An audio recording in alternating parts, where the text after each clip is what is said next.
এই পিয়নটা বলছে, স্যার আগামীকাল আমার মেয়ের জন্মদিন, আমাকে ছুটি দেন। আর তখন স্যারে বলল, কিসের ছুটি, জন্মদিনে ছুটি নাই। আর তখন মনটা খারাপ করে সে চলে গেল। আর ডাকলো, শোনো, কালকা কয়েকজন লোক আসবে, একটু খেয়াল রেখো। আচ্ছা ঠিক আছে স্যার, এই বলে পিয়নটা চলে গেল। আর তখন বাসায় গেল। আর বাসায় বাবাকে দেখে মেয়েটা খুশি হলো, বাবা এসেছে, বাবা এসেছে। আর তখন বাবা বললো, হ্যাঁ আমি এসেছি। বললো, বাবা কালকের জন্মদিন, কালকে তুমি বাসায় থাকবে না? বাবা কোনো কথাই বললো না, চুপ করে রইল। আর তখন মেয়েকে বলল, আচ্ছা মা দেখা যাক। এই কথা বলে মেয়েকে নিয়ে রুমে গেল।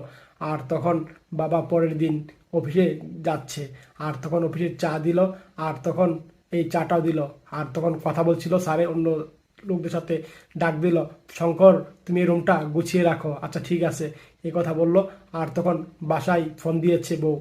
আর তখন বলল, তোমার মেয়ে মন খারাপ করেছে, আসো না কেন জন্মদিনে, এভাবে কথা বলছে। আর তখন বাবা কি বলবে, চুপ করে রইল।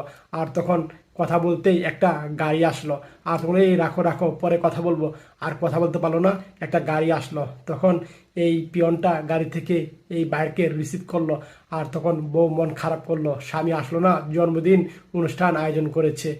আর তখন বসে আছে স্বামী। আর তখন ভাইটা মোবাইল ফোন টাইম দেখছে, কত বাজে। আর তখন আর স্যারের সামনে দিয়ে গেল, কিচ্ছু বলতে পারলো না। আর পানি দিল। আর তখন বলল, শঙ্কর ঘর গুছিয়েছ? হ্যাঁ স্যার, কিছু বলতাম। স্যারে কিছু বলার সুযোগ দিল না, বললো ফাইলটা নিয়ে এই রুমে রেখে আসো। এইভাবে কথা বলল, কোনো কথা বলার সুযোগ দিল না পিয়নটাকে। আর ছুটিও চাওয়ার সুযোগ দিল না। তারপরে মনটা খারাপ করে এই ভাইটা তখন ফাইল নিয়ে অন্য রুমে গেল।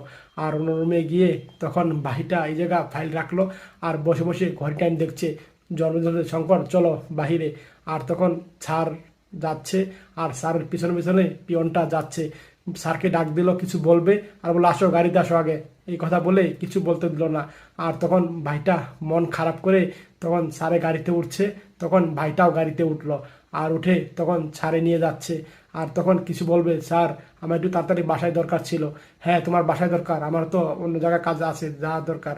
এইভাবে কথা বলছে স্যারে। আর তখন এই ভাইটা মন খারাপ করে বসে রইল। আর তখন ভাইটা মনে মনে ভাবছে, স্যার আমার তো মেয়ের জন্মদিন চলছে, একটু বাসায় গেলে ভালো হতো। এইভাবে কথা বলছো? হ্যাঁ বুঝতে পেরেছি, কামটা তো আমার জরুরি, ঠিক না, আগে কাজ করতে হবে। এইভাবে স্যারে কথা বলল। আর তখন স্যারের কথা শুনে এই পিয়নটা চুপ করে রইল, ঠিক আছে স্যার, আর কোনো কথাই বললো না। আর তখন এই পিয়নটা গাড়িতে বসে বাহিরের দৃশ্য দেখতে থাকে। আর বাহিরের দৃশ্য দেখতে দেখতে দেখতে পেল এই স্যার এই পিয়নের বাসা দিকে যাচ্ছে। আর একদম বাসার কাছাকাছি এসে পড়ছে। আর তখন পিয়নটা বলল স্যারকে যে, স্যার এটা তো আমার বাসা, আমার বাসায় দিচ্ছেন আপনি। আর তখন স্যার কি একটা সারপ্রাইজ দিল পিয়নকে, তার মেয়ের জন্মদিন অনুষ্ঠানে আসলো, বাবা এসেছে, খুশি হলো। আর